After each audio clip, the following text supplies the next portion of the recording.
Hello, bachcho. Let's read out the questions.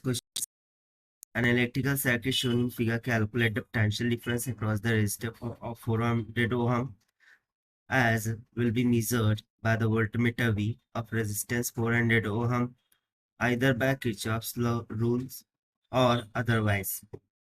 साहब circuit diagram में आप देख सकते हैं 10 वोल्ट की बैटरी है। इस 400 ओम रेजिस्टर के अक्रॉस में वोल्टेज मीटर कनेक्ट किया गया है जिसकी इंटरनल रेजिस्टेंस 400 ओम की इक्वल है।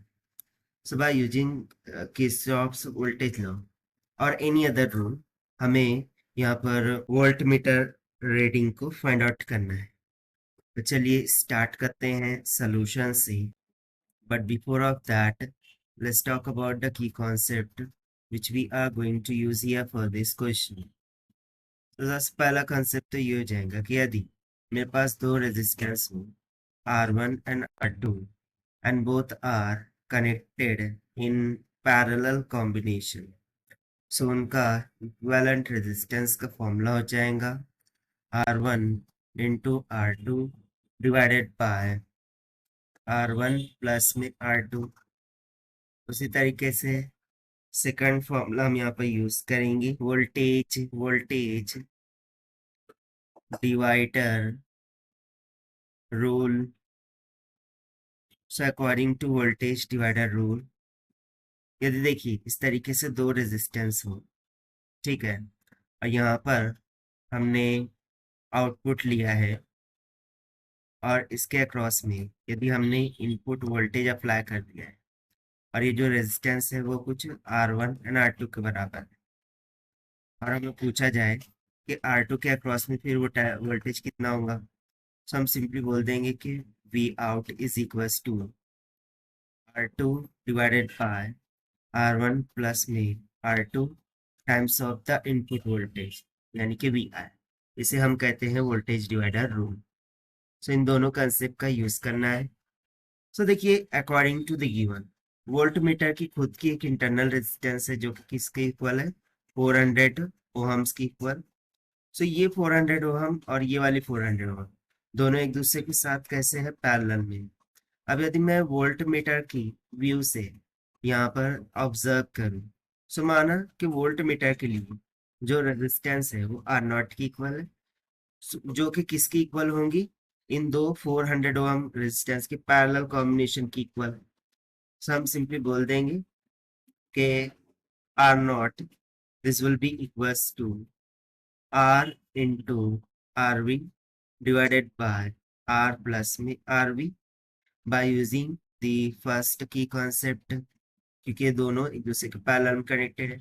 सो मैंने माना है कि ये R है और ये जो रेजिस्टेंस है वो RV है यानी कि वोल्ट मीटर की रेजिस्टेंस। सब वैल्यूज को सब्स्टिट्यूट करते हैं। सो वोल्ट मीटर के द्वारा ऑब्जर्व की गई रेजिस्टेंस हमें मिल जाएंगी। So this will be equals to 400 multiply by 400 divided by 400 plus with 400.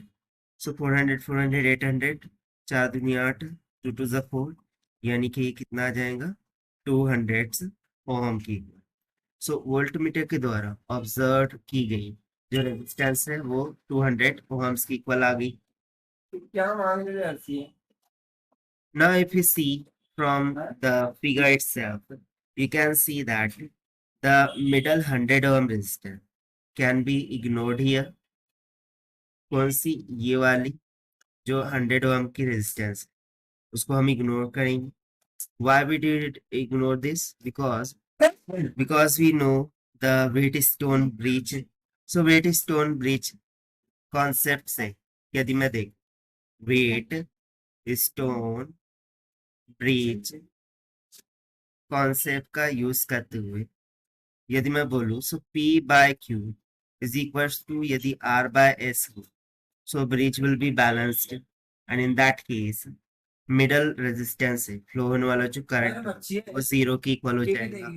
So simply हम यहाँ पर यदि देखें सो देखिए ये 100 ओम की रेजिस्टर है और ये 100 ओम की रेजिस्टर है, ये दोनों P और Q है, ठीक है, इसको हम मानेंगे P, ये है Q और इन दोनों का पैरेलल कॉम्बिनेशन होकर के जो रेजिस्टेंस आ रही है वो R होंगी और ये वाली जो 200 की रेजिस्टेंस है वो एस के बराबर, और ये जो है तो मिडल रेजिस्टेंस है, क्योंकि वेट स्टोन ब्रिज कैसे बनता है, इस तरीके से, ठीक है। Wheatstone bridge will be something like this, कि यहाँ पर 4 रेजिस्टेंसेस होती है, पी क्यू आर एस, और इस मिडल में जो है तो एक रेजिस्टेंस जुड़ी हुई है जो कि 100 ओम की इक्वल है। तो चलिए हम इसको चेक करते हैं। सर से देखिए 100/100 1 हो जाएगा 200, और यहाँ पे इक्विवेलेंट रेजिस्टेंस आर नॉट कितना आया था 200, तो वो भी 1 की इक्वल आएगा, यानी कि ब्रिज इज बैलेंस। सो उस वजह से इस मिडल वाली ब्रांच से फ्लो होने वाला जो करंट है वो क्या हो जाएगा, 0, यानी कि ये वाली जो रेजिस्टेंस है वो सर्किट से निगलेक्ट कर दी जाएंगी। सो इसको हम निगलेक्ट कर देंगे। सो जो भी रिमेनिंग सर्किट है, अब उसमें हम वोल्टेज डिवाइडर बायस रूल का कॉन्सेप्ट लगाएंगे। So we want to find the voltage across the 200 ohm resistor.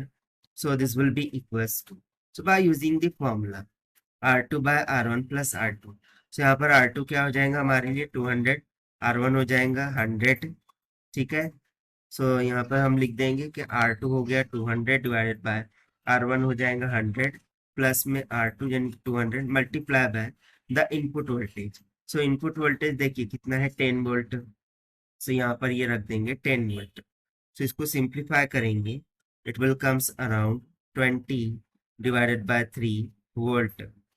अब देखिए फिर ये हो जाएगा हमारा required answer to for this question. So देखिए यहाँ पर हमने इसको R2 माना था, सो रादर देन दैट ये जो R नॉट है इसको भी हम R2 मान सकते हैं, क्योंकि ये भी तो 200 ओम के रेजिस्टर के बराबर है ये।